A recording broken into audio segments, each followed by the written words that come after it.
My last 3 roommates were a nightmare, so I got out as quickly as possible. Leave them. Get out of there. I am thankfully living with 2 friends as of now. The house is clean and smells nice. We respect each other's boundaries and life is good. Now that I am not irritated 24/7, I want to sit back and reflect upon all the stuff I consider funny. I will separate it into 2 categories, the gross and the stupid. Bear in mind that most of the really crazy stuff was done by the owner, so there was no arguing with her. Also bear in mind that we had a functional dishwasher at all times. Oh, and the code names are X, Y, and Z. Those are the roommates. By the way, this comes from Pal Punchi on the r/OKstorytime subreddit. So, the gross category. Leaving period-stained shorts to soak in a bucket for more than 6 months and covering it with a plastic bag when mosquitoes were literally breeding there. What? They said, no, to fix this problem, we're just going to put a bag over it. It's just soaking. You really have to get the stains out. You don't understand. It's hard to get out. It's hard to get out. You have to sit with it for 6 months. The mosquitoes. It's really going to marinate. That's crazy. I mentally called this X's aquatic succession. That's insane. I would throw that away. I would absolutely throw it away. At a certain point, I would throw that away. For sure. They also wash clothes every 3 months and not before. Wow. Once I entered the bathroom and smelled cat pee, I went to check on my cat's litter box and it was neat and not smelly at all. Turns out X only washed her shower towel once a year, and it turns out they smell like cat pee after a certain amount of time. That's insane. I would literally have a breakdown if I lived in this apartment.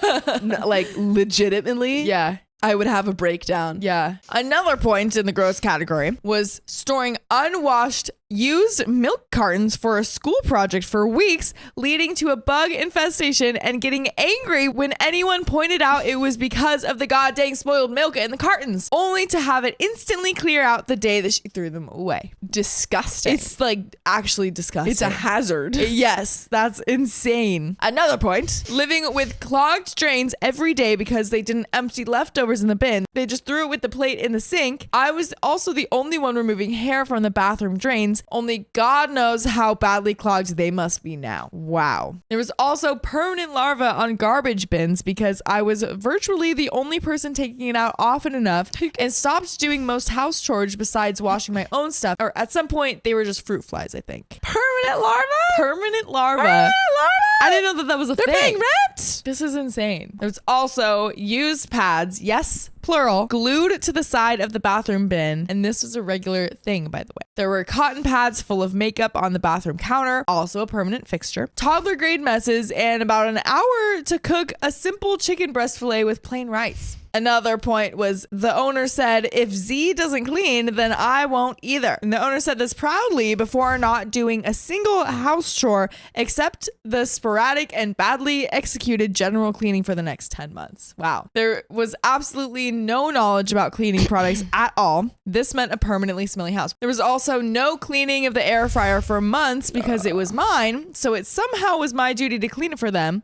I even stopped using it for 2 weeks, so it was exclusively their doing. It was filthy, but they used it anyway. One time, after thoroughly cleaning it, I used it for a pretty messy recipe, and I left it dirty on purpose and left for a business trip. Y sent me a picture complaining about it, and I removed it from the kitchen for the remainder of my stay.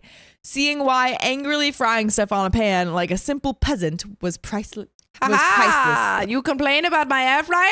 You cannot use it. There you go. And now for the stupid list. Number 1, not replacing light bulbs from their lamps and complaining about it and still not buying new light bulbs. There was also leaving so many dirty dishes in their rooms that we literally had no spoons, forks, nor plates for a good 6 months.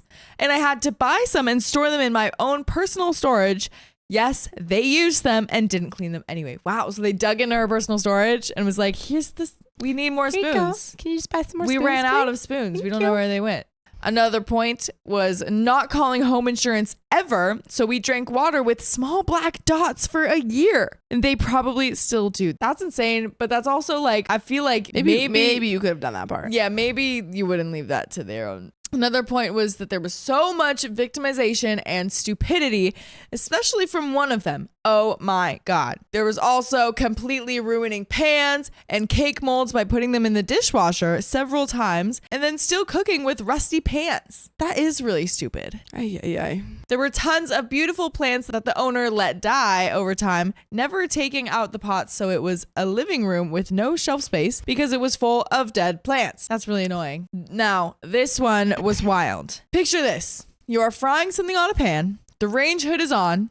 It's very loud. You don't know it, but your roommate has been standing behind you for a good solid minute, completely still and silent until they went, "Never mind, I'll come back later." After recollecting yourself, getting scared to death, you politely ask, "Did you want something?" And they reply back, "Yes, I wanted to." Then getting the fork or whatever she wanted to that is stored beneath the stove instead of using the ample counter space far away from you. She completely blocks you from cooking and then blames you for being impossible to cook with. If you ever wonder how I know she stood there for a minute, it's because I actually heard her a few times and pretended I didn't just to see what she did. It was a regular occurrence, mind you. That's crazy. Even though I was able to handle it in a much more calmed way than I did 8 years ago with the worst roommate I've ever had, I still let this on for far too long. I became friends with X and Z was my ex, and Y was a spoiled rich kid with the emotional management of a toddler and an adult frozen in her high school bully stage. So avoiding her was less draining than actually trying to talk to her. I got badly depressed, stopped cooking so I wouldn't have to spend half an hour cleaning the counter space, plates, silverware, etc. just in order to cook a simple egg omelet with rice. I resorted to snacking in microwave/air fried pre-cooked meals.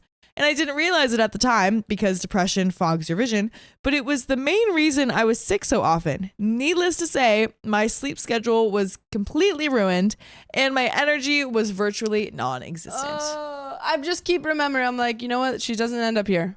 She leaves. Right. She ends up in a better place. She's in a better place. And she is happy and lives in a great apartment. Happy. Everyone's good. She never has to see these people again. Yeah. We just have to get through this story.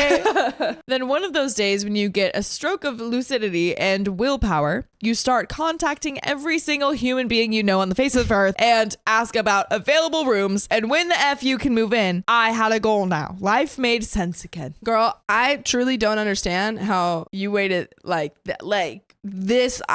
If I went through a week of this, I would be like moving out. Yeah. An acquaintance had a spare room for the summer. I took it without blinking an eye. Yes, the apartment was worse. The neighborhood was far worse too. And to top it off, it was slightly more expensive. Living with this person was not ideal, but it was a great deal better than living with X and Y. Sounds like it. Sounds like anything would be better than living in their nightmare apartment. Yeah. I started eating regularly again, started cooking again, getting out of my room more often, which led to a better mood, which led to getting out of that depressive fog and getting my energy back. That's great. Something as simple as having breakfast in a clean kitchen can take away so much stress from your life. I agree. And this was just 2 months. Instantly improved. I also had planned to live with the friends I live with now since around March, so that also kept me slightly more motivated.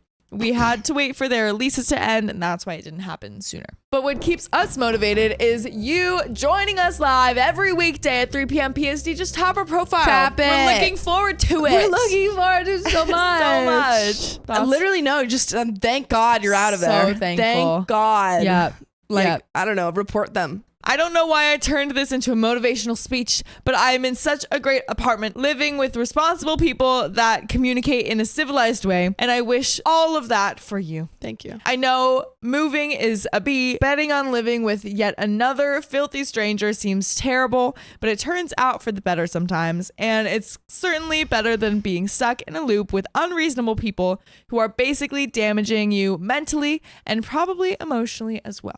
Probably. That is right. And that's the end of that story. Thank God. Thank you for telling us that story, but thank God because it was sad. Yeah. Thank you for the benefit that you had on us. Yes. Thank you for the benefit that you had on yourself. And thank you for getting out of there. Yes. Getting out of there. I'm so sorry you had to go through that because that is my nightmare. But you're doing great. You're doing great now. You're doing great. You've overcome. Yeah. And that's the end of that story. That's the end. So we'll see you next time.